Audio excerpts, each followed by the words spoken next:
ಪ್ರಿಯ ಸ್ಪರ್ಧಾರ್ಥಿಗಳೇ, ಕನ್ನಡದಲ್ಲಿ current affairs ಅನ್ನ ಪ್ರಸ್ತುತಿಪಡಿಸುವ India for ನ ಕರೆಂಟ್ ಅಫೇರ್ಸ್ ಸೀರೀಸ್ಗೆ ನಿಮ್ಮೆಲ್ಲರಿಗೂ ಸ್ವಾಗತ. ನಾನು ಶಿವಲಿಂಗಯ್ಯ. ಹಿಂದಿನ ವಿಡಿಯೋದಲ್ಲಿ ನಾನ್ ಪರ್ಫಾರ್ಮಿಂಗ್ ಅಸೆಟ್ಸ್ ಅಥವಾ ಅನುತ್ಪಾದಕ ಆಸ್ತಿಗಳು ಅಥವಾ ಅನುತ್ಪಾದಕ ಸ್ವತ್ತಿಗೆ ಸಂಬಂಧಪಟ್ಟಂತಹ ಮಾಹಿತಿಯನ್ನ ಈ ಹೋಗೋಣ. ಸೊ ನಿಮ್ಗೆಲ್ಲ ಗೊತ್ತಿರೋ ಹಾಗೆ ಭಾರತದಲ್ಲೂ ಕೂಡ ಈ ಒಂದು ನಾನ್ ಪರ್ಫಾರ್ಮಿಂಗ್ ಅಸೆಟ್ಸ್ ಅಥವಾ NPA ಅಂತಾನೂ ಕೂಡ ಕರಿತೀವಿ, ಅಥವಾ ಅನುತ್ಪಾದಕ ಆಸ್ತಿ ಅಥವಾ ಸ್ವತ್ತು ಅಂತಾನೂ ಕೂಡ ಕರಿತೀವಿ. ಇದು ಮುಖ್ಯವಾಗಿ ಕಂಡು ಬರುವಂತದ್ದು ಬ್ಯಾಂಕಿಂಗ್ ಸೆಕ್ಟರ್ಗಳಲ್ಲಿ. ಈ ಬ್ಯಾಂಕಿಂಗ್ ಸೆಕ್ಟರ್ಗಳಲ್ಲಿ ಈ ಒಂದು ಅನುತ್ಪಾದಕ ಆಸ್ತಿಗಳು ಹೆಚ್ಚಳದೊಂದಿಗೆ ಹಲವಾರು ಅನಾನುಕೂಲವಾದಂತಹ ಎಫೆಕ್ಟ್ಗಳನ್ನ ಪರಿಣಾಮಗಳನ್ನ ಆರ್ಥಿಕತೆ ಮೇಲೆ ನೋಡ್ತಾ ಬಂದಿರ್ತೀವಿ. ಬಟ್ ಲಾಸ್ಟ್ ರೀಸೆಂಟ್ ಇಯರ್ಗಳಲ್ಲಿ ದೇಶದ ಬ್ಯಾಂಕಿಂಗ್ ಸೆಕ್ಟರ್ನಲ್ಲಿನ ಈ ಒಂದು NPA ಅಥವಾ ನಾನ್ ಪರ್ಫಾರ್ಮಿಂಗ್ ಅಸೆಟ್ಸ್ ನ ಗಾತ್ರ ಅಥವಾ ಪ್ರಮಾಣ ಕಮ್ಮಿ ಆಗ್ತಾ ಬರ್ತಿದೆ ಅಂತ ಇತ್ತೀಚೆಗೆ ಕೇಂದ್ರ ಸರ್ಕಾರ ತನ್ನ ವರದಿಗಳಲ್ಲಿ, ತನ್ನ ಪ್ರಮುಖಾಂಶದ ಅಂಶಗಳಲ್ಲಿ ಹೇಳಿಕೆ ನೀಡಿದೆ. ಹಾಗಿದ್ರೆ ಏನಿದು ಅನುತ್ಪಾದಕ ಸ್ವತ್ತು ಅಥವಾ ಅನುತ್ಪಾದಕ ಆಸ್ತಿ ಅಂತ ಅಂದ್ರೆ ಏನು, ನಾನ್ ಪರ್ಫಾರ್ಮಿಂಗ್ ಅಸೆಟ್ಸ್ ಅಂತ ಅಂದ್ರೆ ಏನು, ಅದನ್ನ ಏನಕ್ಕೆ ನಾವು ರಿಡ್ಯೂಸ್ ಮಾಡಲೇಬೇಕಾಗಿದೆ, ಅದರಿಂದ ಆರ್ಥಿಕತೆಗೆ ಅಥವಾ ಒಂದು ದೇಶದ ಬೆಳವಣಿಗೆಯ ಹೇಗೆ ಅದು ಎಫೆಕ್ಟ್ ಬೀಳುತ್ತೆ, ಈ ಸಂಬಂಧಪಟ್ಟಂತಹ ಮಾಹಿತಿಯನ್ನ ಈ ವಿಡಿಯೋದಲ್ಲಿ ನೋಡ್ತಾ ಹೋಗೋಣ. ಮೊದಲಿಗೆ ನಾನ್ ಪರ್ಫಾರ್ಮಿಂಗ್ ಅಸೆಟ್ಸ್ ಹೆಸರೇ ಹೇಳುತ್ತೆ, ನಾನ್ ಪರ್ಫಾರ್ಮಿಂಗ್ ಅಸೆಟ್ಸ್ ಅಥವಾ ಕನ್ನಡದಲ್ಲಿ ಅನುತ್ಪಾದಕ ಆಸ್ತಿ. ಅನುತ್ಪಾದಕ ಪದ ಅನ್ನುವಂಥದ್ದು ಉತ್ಪಾದಕ ಪದಕ್ಕೆ ವಿರುದ್ಧ ಪದವಾಗಿರುತ್ತೆ. ಉತ್ಪಾದಕ ಅಂದ್ರೆ ಏನಾದ್ರೂ ಸಮಥಿಂಗ್ ಪ್ರೊಡ್ಯೂಸ್ ಮಾಡುವಂಥದ್ದು, ಏನನ್ನಾದ್ರೂ ಕೂಡ ನಾವು ಉತ್ಪಾದಿಸುವುದನ್ನ ನಾವು ಉತ್ಪಾದಕ ಅಂತ ಕರಿತೀವಿ.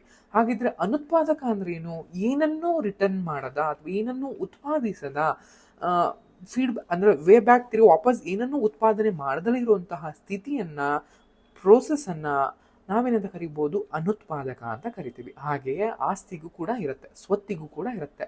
ಉತ್ಪಾದಕ ಆಸ್ತಿ ಅಂತ ಅಂದ್ರೆ ನಾವು ಗಳಿಸಿರುವ ಆಸ್ತಿಯಿಂದ ಏನಾದ್ರೂ ನಮ್ಗೆ ಅದು ರಿಟರ್ನ್ಸ್ ಬಂದಾಗ, ಅದರಿಂದ ಏನಾದ್ರೂ ನಮ್ಗೆ ಪ್ರಯೋಜನಗಳಾದಾಗ ಅದನ್ನ ಉತ್ಪಾದಕ ಸ್ವತ್ತು ಅಥವಾ ಉತ್ಪಾದಕ ಆಸ್ತಿ ಅಂತ ಕರಿತೀವಿ. ಆ ಒಂದು ಸ್ವತ್ತಿನಿಂದ, ಆ ಒಂದು ಆಸ್ತಿಯಿಂದ ನಮಗೆ ಯಾವುದೇ ತರನಾದಂತಹ ಪ್ರಯೋಜನಗಳು ಅಥವಾ ಅದರಿಂದ ಯಾವುದೇ ರೀತಿಯಾದಂತಹ ಪ್ರಯೋಜನಗಳು ದೊರಕದಿದ್ದಾಗ ಅದನ್ನ ಅನುತ್ಪಾದಕ ಸ್ವತ್ತು, ನಾನ್ ಪರ್ಫಾರ್ಮಿಂಗ್ ಅಂತನೂ ಕೂಡ ಕರೀತಾ ಬರ್ತಾರೆ. ಏನಿದು ನಾನ್ ಪರ್ಫಾರ್ಮಿಂಗ್ ಅಂತ ಅಂದ್ರೆ, non performing assets are loans or advances for which the principal or the interest payment remains overdue for a period of more than 90 days ಅನ್ನುವಂಥದ್ದು. ಅಂದ್ರೆ ಪಾವತಿಸಲು ವಿಫಲನಾದ ಅಥವಾ ವಿಫಲವಾದ ಮತ್ತು ಅಥವಾ ಬಾಕಿ ಇರುವ ಸಾಲಗಳಾಗಿರ್ಬೋದು, ಮುಂಗಡಗಳು ಅಂದ್ರೆ ಅಡ್ವಾನ್ಸಸ್ ಆಗಿರ್ಬೋದು, ಅಂತಹದನ್ನ ನಾವು ಅಂತಹದನ್ನ ನಾವು ಅನುತ್ಪಾದಕ ಆಸ್ತಿ ಅಂತ ಕರಿತೀವಿ. ಅಂದ್ರೆ ಬ್ಯಾಂಕ್ಗಳಲ್ಲಿ ನಿಮ್ಗೆಲ್ಲ ಗೊತ್ತಿರೋ ಹಾಗೆ ಲೋನ್ಗಳನ್ನ ಕೊಡ್ತಾರೆ.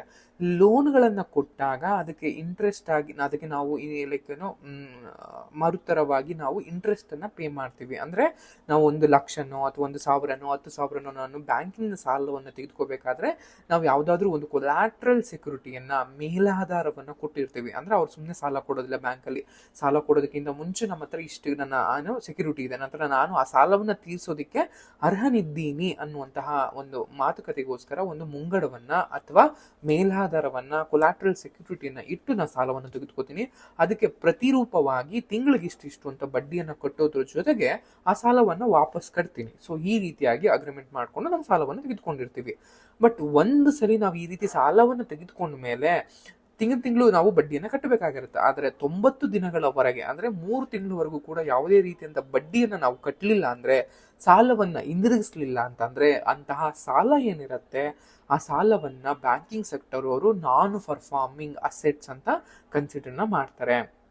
ಅಂದ್ರೆ ಯಾವಾಗ ಸಾಲಗಾರ ತನ್ನ ಸಾಲದ ಒಪ್ಪಂದವನ್ನ ಮುರಿತಾನೆ, ಅಂದ್ರೆ ನಾನು ಪ್ರತಿ ತಿಂಗಳು ಇಷ್ಟು ಬಡ್ಡಿಯನ್ನ ಕಟ್ತೀನಿ, ಇಷ್ಟು ತಿಂಗಳಾದ್ಮೇಲೆ ನಾನು ಅಥವಾ ಇಷ್ಟು ವರ್ಷವಾದ್ಮೇಲೆ ನಾನು ಈ ಹಣವನ್ನ ವಾಪಸ್ ಕೊಡ್ತೀನಿ ಅಂತ ನಾವೇನು ಒಪ್ಪಂದ ಆಗಿರುತ್ತೆ, ಆ ಒಪ್ಪಂದವನ್ನ ಮುರಿದಾಗ ಸಾಲಗಾರನು ತನ್ನ ಜವಾಬ್ದಾರಿಯನ್ನ ಪೂರೈಸೋದಿಕ್ಕೆ ಸಾಧ್ಯವಾಗದಂತಹ ಸಮಯದಲ್ಲಿ ಸಾಲ ಸುಸ್ತಿ ಅನ್ನುವಂಥದ್ದು ಲಾಸ್ ಆಗಿ ಬ್ಯಾಂಕ್ ಅವ್ರಿಗೆ ಉಳ್ಕೊಳ್ಳುತ್ತೆ. ಅಂತಹ ಆಸ್ತಿಗಳೇನಿರ್ತವೆ, ಅಂತಹ ಸಾಲಗಳೇನಿರ್ತವೆ ಅವನ್ನ ಅನುತ್ಪಾದಕ ಆಸ್ತಿ ಅಂತ ಕರಿತೀವಿ.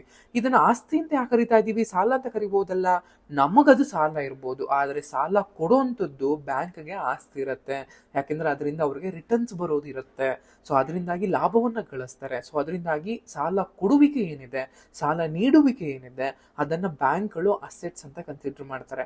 ಒನ್ಸ್ ಆ ಅಸೆಟ್ಸ್ ಅವ್ರಿಗೆ ವಾಪಸ್ ಬರೋದಿಲ್ಲ, ಅದಕ್ಕೆ ಬಡ್ಡಿನೂ ಕೂಡ ಕೊಡ್ತಾ ಇಲ್ಲ, ಆ ಅಸ್ಲನ್ನು ಕೂಡ ಕೊಡಲ್ಲ ಅಂತ ಕನ್ಫರ್ಮ್ ಆಗುತ್ತೋ, 90 ದಿನಗಳಾದ್ರೂ ಕೂಡ ಯಾವುದೇ ಬಡ್ಡಿಯನ್ನ ಕಟ್ಟದೆ ಹಣವನ್ನ ಹಿಂದಿರುಗಿಸ್ತಲೇ ಇರುವಂತಹ ಏನು ಸ್ಥಿತಿ ಇರುತ್ತೆ, ಏನು ಒಂದು ಸಮಯ ಇರುತ್ತೆ, ಅದನ್ನ ನಾನ್ ಪರ್ಫಾರ್ಮಿಂಗ್ ಅಸೆಟ್ಸ್ ಅಂತ ಅವರು ಕನ್ಸಿಡರ್ ಮಾಡ್ತಾ ಹೋಗ್ತಾರೆ. ಸೊ ಸಾಲಗಾರನು 90 ದಿನಗಳು ಅಥವಾ ಅದಕ್ಕಿಂತ ಹೆಚ್ಚು ಕಾಲ ಬಡ್ಡಿಯನ್ನ ಪಾವತಿಸೋದಕ್ಕೆ ವಿಫಲನಾದ್ರೆ ಅಂತಹ ಆಸ್ತಿಯನ್ನ ನಾವು ಅನುತ್ಪಾದಕ ಸ್ವತ್ತು, ಅನುತ್ಪಾದಕ ಆಸ್ತಿ ಅಂತ ಕರೆಯಲಾಗುತ್ತೆ. ಸೊ ಈ ರೀತಿಯಾಗಿ ಇದನ್ನು ನಾವು ಅನುತ್ಪಾದಕ ಆಸ್ತಿ ಅಂತ ಕರೀತೀವಿ. ಇನ್ನು ಈ ನಾನ್ ಪರ್ಫಾರ್ಮಿಂಗ್ ಅಸೆಟ್ಸ್ ಅಲ್ಲೂ ಕೂಡ ಸೆಗ್ರಿಗೇಷನ್ಸ್ ಇರುತ್ತೆ. ಅಂದ್ರೆ ಯಾವ ಆಸ್ತಿಯನ್ನ ಹೇಗೆ ಕನ್ಸಿಡರ್ ಮಾಡ್ತಾರೆ ಅನ್ನುವಂಥದ್ದನ್ನ ನಾವು ನೋಡ್ತಾ ಬರ್ತೀವಿ. ಮುಖ್ಯವಾಗಿ 4 ತರದಲ್ಲಿ ಈ ಒಂದು ನಾನ್ ಪರ್ಫಾರ್ಮಿಂಗ್ ಅಸೆಟ್ಸ್ ಗಳನ್ನ ಇದು ಮಾಡ್ತಾರೆ. ಅದ್ರಲ್ಲಿ ಫಸ್ಟ್ನೇದು ಸ್ಟ್ಯಾಂಡರ್ಡ್ ಅಸೆಟ್ಸ್ ಅಂತ ಕರೀತಾರೆ, ಸಬ್ ಸ್ಟ್ಯಾಂಡರ್ಡ್ ಅಸೆಟ್ಸ್ ಅನ್ನುವಂಥದ್ದು, ಡೌಟ್ಫುಲ್ ಅಸೆಟ್ಸ್ ಅನ್ನುವಂಥದ್ದು, ಲಾಸ್ ಅಸೆಟ್ಸ್ ಅಂತ ಕರೀತಾ ಬರ್ತಾರೆ. ಅದರಲ್ಲಿ ಕನ್ನಡದಲ್ಲಿ ಪ್ರಮಾಣಿತ ಸ್ವತ್ತುಗಳು, ಕಡಿಮೆ ಗುಣಮಟ್ಟದ ಸ್ವತ್ತುಗಳು, ಅನುಮಾನಾಸ್ಪದ ಸ್ವತ್ತುಗಳು, ನಷ್ಟ ಸ್ವತ್ತುಗಳು ಅಂತ ಕರೆಯುವಂಥದ್ದು. ಸೊ ಈ ಪ್ರಮಾಣಿತ ಅನ್ನುವಂಥದ್ದು ಇವು ಕಾರ್ಯಕ್ಷಮತೆ ಸಾಲಗಳಾಗಿರ್ತವೆ. ಇಲ್ಲಿ ಸಾಲಗಾರ ಅನ್ನುವಂಥದ್ದು ನಿಯಮಿತವಾಗಿ ಸಾಲವನ್ನ ಕೊಡ್ತಾ ಇರ್ತಾನೆ, ಬಡ್ಡಿನ ಮಾಡ್ತಾ ಇರ್ತಾನೆ, ಅವನ್ನ ಪ್ರಮಾಣಿತ ಸ್ವತ್ತುಗಳು ಅಂತ ಕರಿತಾ ಬರ್ತೀವಿ. ಅಂಡ್ ನೆಕ್ಸ್ಟ್ ಬರುವಂತದ್ದೇನೆ ಈ ಸ್ಟ್ಯಾಂಡರ್ಡ್ ಅಥವಾ ಸಬ್ ಸ್ಟ್ಯಾಂಡರ್ಡ್ ಅಸೆಟ್ಸ್ ಅನ್ನುವಂಥದ್ದು. ಇಲ್ಲಿ ಇವನ್ನ ನಾವು ಕನ್ನಡದಲ್ಲಿ ಕಡಿಮೆ ಗುಣಮಟ್ಟದ ಸ್ವತ್ತುಗಳು ಅಂತಾನು ಕೂಡ ಕರಿತೀವಿ. ಅಂದ್ರೆ 90 ದಿನಕ್ಕಿಂತ ಹೆಚ್ಚು ಆದರೆ, ಅಂದ್ರೆ 3 ತಿಂಗಳಿಗಿಂತ ಹೆಚ್ಚು ಅಂಡ್ 12 ತಿಂಗಳಿಗಿಂತ ಕಡಿಮೆ ಅವಧಿನಲ್ಲಿ ಬಾಕಿ ಇರುವಂತಹ ಸಾಲಗಳೇನಿರ್ತವೆ ಅವನ್ನ ನಾವು ಸಬ್ ಸ್ಟ್ಯಾಂಡರ್ಡ್ಸ್ ಅಥವಾ ಕಡಿಮೆ ಗುಣಮಟ್ಟದ ಸ್ವತ್ತುಗಳು ಅಂತ ಕರಿತೀವಿ. ಸೊ ಒಂದ್ಸಲಿ ಆಲ್ರೆಡಿ ಅವನ್ನ NP ಅಂತ ಕನ್ಸಿಡರ್ ಮಾಡ್ತಾ ಇರ್ತಾರೆ, 90 ದಿನಗಳಾದ್ರೂ ಕಟ್ಟಲಿಲ್ಲ ಅಂದ್ರೆ. ಬಟ್ 90 ದಿನಗಳ ಮೇಲೆ, 3 ತಿಂಗಳ ಮೇಲೆ, ಬಟ್ 1 ವರ್ಷದೊಳಗೆ ಯಾವುದೇ ಬಡ್ಡಿಯನ್ನ ಕಟ್ಟದೆ, ಯಾವುದೇ ಅಸಲನ್ನು ಕೂಡ ಹಿಂದಿರುಗಿಸ್ತಲೇ ಇರುವಂತಹ ಸ್ವತ್ತುಗಳೇನಿರ್ತವೆ ಅಂತಹ ಸ್ವತ್ತುಗಳನ್ನ ಬ್ಯಾಂಕ್ಗಳು ಕಡಿಮೆ ಗುಣಮಟ್ಟದ ಸಬ್ ಸ್ಟ್ಯಾಂಡರ್ಡ್ ಸ್ವತ್ತುಗಳು, ಸ್ಟ್ಯಾಂಡರ್ಡ್ ಅಸೆಟ್ಸ್ ಅಂತ ಅವನ್ನ ರೆಕಗ್ನೈಸ್ ಮಾಡ್ತಾರೆ. ಅದಾದ್ಮೇಲೆ 12 ತಿಂಗಳಿಗಿಂತ ಹೆಚ್ಚು ಕಾಲ ಬಾಕಿ ಇರುವಂತಹ ಮತ್ತು ಮರುಪಡೆಯಲಾಗದಂತಹ ಅಪಾಯದಲ್ಲಿರುವಂತಹ ಸಾಲಗಳೇನಿರ್ತವೆ ಅವನ್ನ ಡೌಟ್ಫುಲ್ ಅಸೆಟ್ಸ್, ಅನುಮಾನಾಸ್ಪದ ಸ್ವತ್ತುಗಳು ಅಂತ ಕರೀತಾ ಬರ್ತಾರೆ. ನೆಕ್ಸ್ಟ್ ಲಾಸ್ಟ್ ಒನ್ ಇರುವಂತದ್ದು ಲಾಸ್ ಅಸೆಟ್ಸ್ ಅಥವಾ ನಷ್ಟದ ಸ್ವತ್ತುಗಳು ಅಂತ. ಇವು ಮರುಪಡೆಯೋದಿಕ್ ಆಗದೇ ಇಲ್ಲ. ಸೊ ಅವನ್ನ ಮರುಪಡೆಯೋದಂತಹ ಸಾಧ್ಯತೆ ಏನಿರುತ್ತೆ ವೆರಿ ಮಿನಿಮಲ್ ಇರುತ್ತೆ, ತೀರಾ ಕಡಿಮೆ ಇರುವಂತಹ ಸ್ಥಿತಿ ಏನಿರುತ್ತೆ ಅಂತಹ ಸ್ಥಿತಿಯನ್ನ ನಾವು ಲಾಸ್ ಅಸೆಟ್ಸ್ ಅಂತ ಕರಿತೀವಿ. Loss are been identified by the company or by the internal or external auditor or by the RBI but the amount had not been written off wholly ಅನ್ನುವಂಥದ್ದು. ಸೊ ಹೀಗೆ ಸಬ್ಸ್ಟ್ಯಾಂಡರ್ಡ್ಸ್, ಡೌಟ್ಫುಲ್ ಅಂಡ್ ಲಾಸ್ ಅಸೆಟ್ಸ್ ಅಂತ ಕರಿತಾ ಬರ್ತಾರೆ. So ಇದಿಷ್ಟು ನಮಗೆ over ಅಥವಾ ವರ್ಗಗಳು ಅಂತ ಕರೆಯುವಂಥದ್ದು. ಈ ನಾನ್ ಪರ್ಫಾರ್ಮಿಂಗ್ ಅಸೆಟ್ಸ್ ಗಳಿಂದ ಯಾಕೆ ನಮ್ಗೆ ಇಷ್ಟೊಂದು ತೊಂದರೆ, ಏನ್ ನಾವು ಅದನ್ನ ಇದು ಮಾಡ್ಕೋಬೇಕು ಅನ್ನುವಂಥದ್ದು. ಅದ್ರ ಜೊತೆಗೆ ಈ ನಾನ್ ಪರ್ಫಾರ್ಮಿಂಗ್ ಅಸೆಟ್ಸ್ ಗಳು ಹೇಗೆ ಕಾರ್ಯನಿರ್ವಹಿಸುತ್ತೆ ಅಂತ ನೋಡೋದಾದ್ರೆ, ಅನುತ್ಪಾದಕ ಸ್ವತ್ತುಗಳನ್ನ ಬ್ಯಾಂಕ್ಗಳು ಅಥವಾ ಇತರ ಹಣಕಾಸು ಸಂಸ್ಥೆಗಳು ಬ್ಯಾಲೆನ್ಸ್ ಶೀಟ್ ನಲ್ಲಿ ಪಟ್ಟಿ ಮಾಡ್ತಾ ಬರ್ತವೆ. ಇವನ್ ಟ್ವಿನ್ ಬ್ಯಾಲೆನ್ಸ್ ಕ್ರೈಸಿಸ್ ಅಂತ ಕೂಡ ಕರಿತಾ ಬರ್ತಾರೆ, ಪ್ರಾಬ್ಲಮ್ ಅಂತಾನು ಕೂಡ ಕರಿತಾ ಬರ್ತಾರೆ. ದೀರ್ಘಕಾಲದವರೆಗೆ ಪಾವತಿಸದಿದ್ದರೆ ಸಾಲ ಒಪ್ಪಂದದ ಭಾಗವಾಗಿ ಸಾಲಗಾರ ಅಡಮಾನ ಮಾಡಿದಂತಹ, ಅಂದ್ರೆ ಕೊಲಾಟ್ರಲ್ ಸೆಕ್ಯೂರಿಟಿ ಆಗಿಟ್ಟದಂತಹ ಏನ್ ಸ್ವತ್ತುಗಳನ್ನ ಇರುತ್ತೆ ಆ ಸ್ವತ್ತುಗಳನ್ನ ಮಾರಾಟ ಮಾಡೋದಕ್ಕೆ ಸಾಲದಾರತನು ಒತ್ತಾಯಿಸ್ತಾನೆ. ಯಾವುದೇ ಸ್ವತ್ತುಗಳನ್ನ ಅಡಮಾನ ಇಟ್ಟಿಲ್ದಲೇ ಇದ್ರೆ ಸಾಲದಾತನು ಸಾಲವನ್ನ ಕೆಟ್ಟ ಸಾಲ ಅಥವಾ ಲಾಸ್ ಅಥವಾ ಡೌಟ್ಫುಲ್ ಅಸೆಟ್ಸ್ ಅಥವಾ ಈ ರೀತಿಯಾದಂತಹ ಇದನ್ನ ಮಾಡಿ ಸಾಲದ ಪುಸ್ತಕದಿಂದ ಅದನ್ನ ರೈಟ್ ಆಫ್ ಅಂತ ಮಾಡ್ತಾನೆ. ಆ ನಂತರದಲ್ಲಿ ಅದನ್ನ ಸಂಗ್ರಹ ಏಜೆನ್ಸಿಗಳೇನಿರ್ತವೆ ಅವನ್ನ ರಿಯಾಯಿತಿ ದರದಲ್ಲಿ ಮಾರಾಟವನ್ನ ಮಾಡುವಂಥದ್ದು. ಈ ರೀತಿಯಾಗಿ ಪ್ರೋಸೆಸ್ ಅದನ್ನ ಹೋಗುತ್ತೆ. ಬಟ್ ಈ ನಡುವೆ ಆ ತರದ ಒಂದು ಅಂಶವನ್ನ ಕಡಿಮೆ ಮಾಡೋದಕ್ಕೂ ಕೂಡ ಕೇಂದ್ರ ಸರ್ಕಾರ ಒಂದಷ್ಟು ಕ್ರಮಗಳನ್ನ ಕೈಗೊಂಡಿದೆ. ಸೊ ಅದನ್ನೇನು ಅಂತ ನೋಡ್ತಾ ಹೋಗೋಣ. ಸೊ ಅದಕ್ಕಿಂತ ಮುಂಚೆ ಇದನ್ನ ಹೇಗೆ ಎಫೆಕ್ಟ್ಸ್ ಆಗುತ್ತೆ ಎಕನಾಮಿ ಮೇಲೆ, ಅದರ ಪರಿಣಾಮಗಳು ಏನು ಅಂತ ನೋಡ್ತಾ ಬಂದಾಗ ಮುಖ್ಯವಾಗಿ ನಾವು 2 ರೀತಿಯಲ್ಲಿ ಸೆಗ್ರಿಗೇಟ್ ಮಾಡ್ತೀವಿ. ಒಂದು ಬ್ಯಾಂಕ್ಗಳ ಮೇಲೆ, ಇನ್ನೊಂದು ಆರ್ಥಿಕತೆಯ ಮೇಲೆ. ಯಾಕಂದ್ರೆ ನಾನ್ ಪರ್ಫಾರ್ಮಿಂಗ್ ಅಸೆಟ್ಸ್ ಇರೋದು ಬ್ಯಾಂಕ್ಗಳಿಗೆ. ಸೊ ಅದರಿಂದ ನಮಗೆ ಎಕನಾಮಿಗೆ ಹೇಗೆ ಎಫೆಕ್ಟ್ ಬೀಳುತ್ತೆ, ಖಂಡಿತ ಬೀಳುತ್ತೆ. ಅದು ಹೇಗೆ ಅಂತ ನೋಡ್ತಾ ಹೋಗೋಣ. ಸೊ ಮೊದಲಿಗೆ ಬ್ಯಾಂಕ್ಗಳ ಮೇಲೆ ಹೇಗೆ ಅನ್ನುವಂಥದ್ದು ಈ ನಾನ್ ಪರ್ಫಾರ್ಮಿಂಗ್ ಅಸೆಟ್ಸ್ ಗಳ ಹೆಚ್ಚಳ ಆಗುವಂಥದ್ದು ಬ್ಯಾಂಕ್ಗಳ ಓವರ್ ಆಲ್ ಏನು ಪ್ರಾಫಿಟ್ ಅರ್ನಿಂಗ್ ಅಥವಾ ಲಾಭದಾಯಕತೆ ಮೇಲೆ ಇಳಿಕೆಯನ್ನ ಉಂಟು ಮಾಡುತ್ತೆ, ಪರಿಣಾಮವನ್ನು ಉಂಟು ಮಾಡುತ್ತೆ. NPAಗಳು ಆದಾಯದ ಉತ್ಪಾದನೆಯಲ್ಲಿ ಇಳಿಕೆಗೆ ಕಾರಣವಾಗುತ್ತೆ. ಯಾಕಂದ್ರೆ ಬ್ಯಾಂಕ್ಗಳು ಸರಿಯಾದ ಸಮಯದಲ್ಲಿ ಬಡ್ಡಿಯನ್ನು ಸಂಗ್ರಹಿಸಲು ಸಾಧ್ಯ ಆಗುವುದಿಲ್ಲ, ಅವುಗಳ ಮೇಲೆ ಲಾಭದಾಯಕತೆ ಮೇಲೆ ನೇರವಾಗಿ ಪರಿಣಾಮವನ್ನು ಬೀರುತ್ತೆ. ಅಂಡ್ ಅದ್ರ ಜೊತೆಗೆ ಬಂಡವಾಳಗಳ ಸವೆತ ಅಂತಾನು ಕೂಡ ಕರಿತಾ ಬರ್ತೀವಿ. ಯಾಕಂತಂದ್ರೆ NPAಗಳನ್ನ ನಾವು ಎಷ್ಟೊಂದ್ಸರಿ ರೈಟ್ ಆಫ್ ಅನ್ನ ಮಾಡ್ಬೇಕಾಗಿರುತ್ತೆ. ಆ ತರ ರೈಟ್ ಆಫ್ ಮಾಡ್ತಾ ಹೋದಾಗ ಬ್ಯಾಂಕ್ಗಳ ಒಂದು ಸಾಲ ನೀಡುವಂತಹ ಸಾಮರ್ಥ್ಯ ಏನಿರುತ್ತೆ, ಹಣ ಏನಿರುತ್ತೆ, ಅದು ಕಡಿಮೆ ಆಗ್ತಾ ಬರುತ್ತೆ. ಅದರಿಂದ ಯಾರು ನೀಡಿ ಇರ್ತಾರೆ, ಯಾರು ನೆಸೆಸರಿ ಇರ್ತಾರೆ ಅಂತವ್ರಿಗೆ ಸರಿಯಾದ ಸಮಯದಲ್ಲಿ ಸಾಲಗಳು ಸಿಗೋದಿಲ್ಲ. ಅದರಿಂದಾಗಿ ಎಕಾನಮಿಗಳು ಮೇಲೂ ಕೂಡ ನೆಗೆಟಿವ್ ಆಗಿ ಇಂಪ್ಯಾಕ್ಟ್ ಆಗ್ತಾ ಬರುತ್ತೆ. ದೆನ್ ದ್ರವ್ಯತೆಯ ಸಮಸ್ಯೆಗಳು ಅಂತ ಕರಿತಾ ಬರ್ತೀವಿ, ಅಥವಾ ಲಿಕ್ವಿಡಿಟಿಗೆ ಸಂಬಂಧಪಟ್ಟಂತಹ ಪ್ರಾಬ್ಲಮ್ಗಳು. ಹೆಚ್ಚಿನ NPAಗಳು ಏನಿರ್ತವೆ ಅವು ಬ್ಯಾಂಕಿನ ದ್ರವ್ಯತೆಯ ಸ್ಥಾನವನ್ನ, ಲಿಕ್ವಿಡಿಟಿಯನ್ನು ಕಡಿಮೆ ಮಾಡ್ತಾ ಬರುತ್ತೆ. ಇದು ಆರ್ಥಿಕತೆಯಲ್ಲಿ ಲೋನ್ ಕ್ರೈಸಿಸ್ ಅಥವಾ ಸಾಲದ ಒಂದು ಬಿಕ್ಕಟ್ಟಿಗೆ ಕಾರಣ ಕೂಡ ಆಗ್ತಾ ಬರುತ್ತೆ. ಅಂಡ್ ಸಾಲ ಪಡೆಯೋದ್ರಲ್ಲೂ ಕೂಡ ವೆಚ್ಚ ಹೆಚ್ಚಳ ಆಗುವಂಥದ್ದು, ಕಾಸ್ಟ್ ಹೆಚ್ಚಾಗುವಂಥದ್ದು. ಹೇಗೆ ಅಂತಂದ್ರೆ NPAಗಳಿಂದ ಉಂಟಾದಂತಹ ನಷ್ಟ ಏನಿರುತ್ತೆ ಅದನ್ನು ಸರಿದೂಗಿಸ್ಕೊಳ್ಳೋದಿಕ್ಕೆ ಬ್ಯಾಂಕ್ಗಳು ಹೊಸ ಸಾಲಗಾರರ ಮೇಲೆ ಬಡ್ಡಿ ದರವನ್ನ ಹೆಚ್ಚಳ ಮಾಡ್ತಾ ಹೋಗುತ್ತೆ. ಅದರಿಂದಾಗಿ ಹೊಸದಾಗಿ ಯಾರು ಸಾಲವನ್ನು ತೆಗೆದುಕೊಳ್ತಾ ಇರ್ತಾರೆ ಅವ್ರ ಮೇಲೆ ಹೆಚ್ಚು ಬಡ್ಡಿಯನ್ನು ಕಟ್ಟಬೇಕಾಗತ್ತೆ. ಅಂತ ಸಮಯದಲ್ಲಿ ಹೆಚ್ಚು ಬಡ್ಡಿಯನ್ನು ಕಟ್ಟೋದಕ್ಕಿಂತ ಮುಂಚೆ ಸುಮ್ಮನೆ ಸಾಲ ತೆಗೆದುಕೊಳ್ದಲ್ಲ ಅಂದ್ರೆ ಸುಮ್ಮನೆ ಆಗುತ್ತೆ ಅನ್ನೋ ರೀತಿಯಲ್ಲಿ ಕೆಲವು ಆರ್ಥಿಕತೆ ಮೇಲೆ ನೆಗೆಟಿವ್ ಆಗಿ ಎಫೆಕ್ಟ್ ಆಗ್ತಾ ಹೋಗುತ್ತೆ. ಇನ್ನು ಆರ್ಥಿಕತೆ ಮೇಲೆ ಹೇಗೆ, ಸಾಲದ ಅರಿವು ಅಂತ ನಾವೇನ್ ಕರಿತೀವಿ ಅಥವಾ ಲೋನ್ ಫ್ಲೋ ಅಂತ ನಾವೇನ್ ಕರಿತೀವಿ, ಈ ಲೋನ್ ಫ್ಲೋನಲ್ಲಿ ಅಥವಾ ಸಾಲದ ಒಂದು ಅರಿವಿನಲ್ಲಿ ಅಡಚಣೆಗಳು ಉಂಟಾಗ್ತಾ ಬರುತ್ತೆ. ಬ್ಯಾಂಕ್ಗಳು ಸಾಲ ಕೊಡೋದಕ್ಕೆ ಇಷ್ಟಪಡದಲ್ಲ ಇರುವಂಥದ್ದು, ಸಾಲ ಕೊಡೋದಕ್ಕೂ ಕೂಡ ಕೊಡಬೇಕು ಅಂದ್ರೂ ಕೂಡ ಅವ್ರ ಹತ್ರ ಹಣ ಇಲ್ದಲ್ಲಿರುವಂತಹ ಒಂದು ಸ್ಥಿತಿಯನ್ನು ಉಂಟು ಮಾಡುತ್ತೆ. ಸೊ ಅದರಿಂದಾಗಿ ಬೇಕಾದ ಸಮಯದಲ್ಲಿ ಬೇಕಾದವರಿಗೆ ಲೋನ್ಗಳು, ಸಾಲಗಳು ಸಿಗದಲೇ ಇದ್ದಾಗ ಆರ್ಥಿಕತೆ ಬೆಳೀತಾ ಹೋಗಲ್ಲ, ಕುಂಠಿತವಾಗ್ತಾ ಹೋಗುತ್ತೆ. ಹೂಡಿಕೆದಾರರಲ್ಲಿ ವಿಶ್ವಾಸ ಅನ್ನುವಂಥದ್ದು, ಯಾವ ಬ್ಯಾಂಕಲ್ಲಿ ನಾನ್ ಪರ್ಫಾರ್ಮಿಂಗ್ ಅಸೆಟ್ ಜಾಸ್ತಿ ಇರುತ್ತೋ ಅಂತಹ ಬ್ಯಾಂಕ್ಗಳ ಮೇಲೆ ಯಾರು ಹೂಡಿಕೆಯನ್ನು ಮಾಡೋದಿಲ್ಲ. ಸೊ ಆ ರೀತಿಯಾಗಿ ಇನ್ವೆಸ್ಟರ್ಸ್ಗಳ ವಿಶ್ವಾಸ ಕೂಡ ನಷ್ಟವಾಗ್ತಾ ಬರುತ್ತೆ. ಇನ್ನು ಸ್ಥೂಲವಾಗಿ ಆರ್ಥಿಕ ಅಸ್ಥಿರತೆಗಳು ಹೆಚ್ಚಾಗ್ತಾ ಬರುವಂಥದ್ದು. ಈ NPAಗಳು ಹಣಕಾಸಿನ ಅಸ್ಥಿರತೆಗೆ ಕೊಡುಗೆಯನ್ನು ಕೊಡೋದ್ರ ಜೊತೆಗೆ ಪರಿಹಾರವನ್ನ ಬಗೆಹರಿಸ್ತಲೇ ಇದ್ರೆ ಬ್ಯಾಂಕಿಂಗ್ ಬಿಕ್ಕಟ್ಟುಗಳಿಗೆ, ಬ್ಯಾಂಕ್ಗಳು ಕ್ಲೋಸ್ ಆಗೋದಕ್ಕೂ ಕೂಡ ಕಾರಣ ಆಗುತ್ತೆ. ಬ್ಯಾಂಕ್ ಏನಾದರೂ ಕ್ಲೋಸ್ ಆದರೆ ಅದ್ರ ಮೇಲೆ ಇನ್ವೆಸ್ಟ್ ಮಾಡಿದಂತಹ ಅಥವಾ ಅದರಲ್ಲಿ ಹೂಡಿಕೆಗಳನ್ನು ಮಾಡಿದಂತಹ ತಮ್ಮ ಉಳಿತಾಯವನ್ನು ಅದರಲ್ಲಿ ಇಟ್ಟಿರುವಂತಹ, ಡೆಪಾಸಿಟ್ ಮಾಡಿರುವಂತಹ ಅನೇಕ ನೂರಾರು ಸಾವಿರಾರು ನಾಗರಿಕರು ನಷ್ಟಕ್ಕೆ ಒಳಗಾಗಬೇಕಾಗತ್ತೆ. ಸೊ ಈ ರೀತಿ ಪರ್ಫಾರ್ಮಿಂಗ್ ಅಸೆಟ್ಸ್ಗಳು ಪರಿಣಾಮವನ್ನು ಬೀರುವಂಥದ್ದು. ಈ ನಾನ್ ಪರ್ಫಾರ್ಮಿಂಗ್ ಅಸೆಟ್ಸ್ ಅನ್ನ ಕಡಿಮೆ ಮಾಡೋದಕ್ಕೆ ಸರ್ಕಾರ ಒಂದಷ್ಟು ಕ್ರಮಗಳನ್ನ ತೆಗೆದುಕೊಂಡಿದೆ. ಅವು ಯಾವ್ಯಾವು ಅಂತ ನೋಡ್ತಾ ಬಂದಾಗ ಮುಖ್ಯವಾಗಿ ಈ ಒಂದು ಬ್ಯಾಂಕಿಂಗ್ ನಿಯಂತ್ರಣ ಕಾಯ್ದೆ ಎನ್ನುವಂಥದ್ದು 1949ರಲ್ಲಿ ಇರುವಂತಹ ಈ ಒಂದು ಕಾಯ್ದೆ RBI ಅನ್ನು ನಿಯಂತ್ರಿಸಣ ಮಾಡುವಂಥದ್ದು. ಸೊ ಯಾವ ಬ್ಯಾಂಕಲ್ಲಿ NPA ಜಾಸ್ತಿ ಆಗ್ತದೆ ಅಂತಹ ನಿರ್ವಹಣೆಗಳನ್ನ ಮಾಡುವಂಥದ್ದು, ಅದ್ರ ಮೇಲೆ ಕಟ್ಟುನಿಟ್ಟಿನ ಕ್ರಮಗಳನ್ನು ತೆಗೆದುಕೊಳ್ಳುವಂತಹ ಕೆಲಸವನ್ನ ನಮಗೆ ಮಾಡುವಂಥದ್ದು ಈ RBIಗೆ. ಅದಕ್ಕೆ ಒಂದು ರೈಟ್ಸ್ ಇರುತ್ತೆ ಅನ್ನುವಂಥದ್ದು ಗೊತ್ತಿರಲಿ. ಅದ್ರ ಜೊತೆಗೆ ಬೇರೆ ಬೇರೆವು ಕೂಡ ಇದಾವೆ. ಅದರಲ್ಲಿ ನಮಗೆ ಸರ್ಫೇಸಾಯಿ ಅಂತಾನು ಕೂಡ ಕರೀತಾರೆ, ಅಥವಾ securitisation and reconstruction of financial assets and enforcement of security interest act 2002 ಅನ್ನುವಂಥದ್ದು.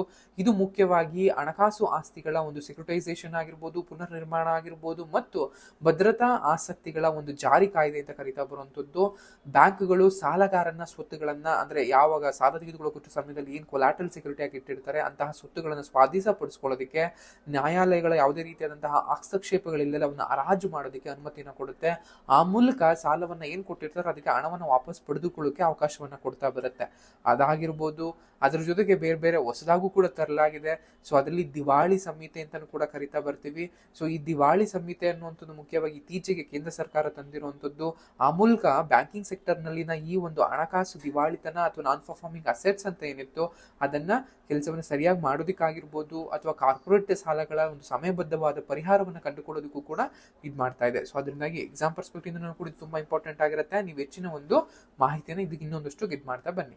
ಇದ್ರ ಜೊತೆಗೆ ಇನ್ನೊಂದು ಪ್ರಾಂಪ್ಟ್ ಕರೆಕ್ಟಿವ್ ಆಕ್ಷನ್ಸ್ ಅಂತಾನು ಕೂಡ ಕರೀತಾರೆ, ಅಥವಾ PCA ಅಂತಾನು ಕೂಡ ಕರೀತಾ ಬರ್ತಾರೆ. ಈ ಒಂದು ಚೌಕಟ್ಟಿನಡಿ ಹೆಚ್ಚಿನ NPA ಏನಿರುತ್ತೆ, NPA ಹೊಂದಿರುವಂತಹ ಬ್ಯಾಂಕ್ಗಳ ಮೇಲೆ RBI ಒಂದಷ್ಟು ರಿಸ್ಟ್ರಿಕ್ಷನ್ ಗಳನ್ನ ಹೇರುವಂಥದ್ದು, ಅವುಗಳ ಒಂದು ಆರ್ಥಿಕ ಸ್ಥಿತಿಯನ್ನು ಮತ್ತಷ್ಟು ಹದಗೆಡದಲ್ಲಿರೋ ರೀತಿಯಲ್ಲಿ ತಡೆಗಟ್ಟುವಂತ ಕೆಲಸವನ್ನ ಮಾಡ್ತಾ ಬರುತ್ತೆ. ಸಾಲ ಕೊಡೋದ್ರ ಮೇಲೆ, ಲಾಭಾಂಶವನ್ನ ಡಿವಿಡೆಂಡ್ ಕೊಡೋದ್ರ ಮೇಲೆ, ಬ್ರಾಂಚ್ಗಳ ಒಂದು ವಿಸ್ತರಣೆ ಮೇಲೆ ನಿರ್ಬಂಧಗಳನ್ನ ಹೇರ್ತಾ ಬರುತ್ತೆ. ಇದನ್ನ ಪ್ರಾಂಪ್ಟ್ ಕರೆಕ್ಟಿವ್ ಆಕ್ಷನ್ಸ್ ಅಂತೀವಿ. ಇದ್ರ ಜೊತೆಗೆ ಮತ್ತಷ್ಟು ಕ್ರಮಗಳನ್ನ ಕೈಗೊಂಡಿದ್ದಾವೆ ಯಾವ್ಯಾವ ಅಂತ ನೋಡ್ತಾ ಬಂದಾಗ national asset reconstruction company limited ಅಂತ ಇದು ಮಾಡಿದೆ. ಇವು ಬ್ಯಾಂಕ್ಗಳ ಹತ್ರ ಯಾವ ಈ ಒಂದು ಏನು ನಾನ್ ಪರ್ಫಾರ್ಮಿಂಗ್ ಅಸೆಟ್ಸ್ ಅಥವಾ ಲಾಸ್ ಅಸೆಟ್ಸ್ ಅಂತ ಏನಿರ್ತವೆ, ಈ ಲಾಸ್ ಅಸೆಟ್ಗಳನ್ನ ಖರೀದಿ ಮಾಡಿಕೊಂಡು ಅವುಗಳು ವಾಪಸ್ ಆ ಒಂದು ಲೋನನ್ನ ಏನು ಈಕ್ವಿಟಿಯಾಗಿ ಕ್ರಿಯೇಟ್ ಮಾಡಿಕೊಂಡು ಅವನ್ನ ಸಾಲವನ್ನು ಮರುಗಳಿಸುವಂತ ಕೆಲಸವನ್ನ ಮಾಡ್ತಾ ಬರ್ತವೆ. ಸೊ ಅದಕ್ಕೆ ಈ ಒಂದು national asset reconstruction company limited ಅಂತ ಕ್ರಿಯೇಟ್ ಮಾಡಿರುವಂಥದ್ದು. ಅಂಡ್ ಇದ್ರ ಜೊತೆಗೆ ಒನ್ ಟೈಮ್ ಇತ್ಯರ್ಥ ಅನ್ನುವಂಥದ್ದು, ಒಂದು ಬಾರಿಯ ಇತ್ಯರ್ಥ ಅನ್ನುವಂತಹ ಕೆಲಸವನ್ನು ಕೂಡ ಮಾಡ್ತಾ ಬಂದಿರುವಂಥದ್ದು. ಸಾಲಗಾರ ಸಂಬಳಕ್ಕೆ ಏನಿರುತ್ತೆ ಅದನ್ನ ಇರೋದ್ರಲ್ಲಿ ಏನೋ ಒಂದು ನಂತರ ಇಷ್ಟಿದೆ ನೀವು ಕೊಡೋದ್ರಲ್ಲಿ ನಾವು ಇದು ಮಾಡ್ತೀವಿ ಹಾಗೆ ಅಂತ ಒಂದು ಮಾತುಕತೆಯನ್ನು ಮುಗಿಸ್ಕೊಳ್ಳೋದ್ರ ಮೂಲಕ ಒನ್ ಟೈಮ್ ಇತ್ಯರ್ಥ ಅಥವಾ ಒಂದು ಬಾರಿಯ ಇತ್ಯರ್ಥ ಅನ್ನುವಂಥದ್ದು ಅಂಡ್ ಸಾಲಗಳ ಪುನರ್ರಚನೆ ರೀಕನ್ಸ್ಟ್ರಕ್ಷನ್ ಅಂತ ಕರೆಯುವಂಥದ್ದು ಇದನ್ನು ಕೂಡ ಮಾಡ್ತಾರೆ.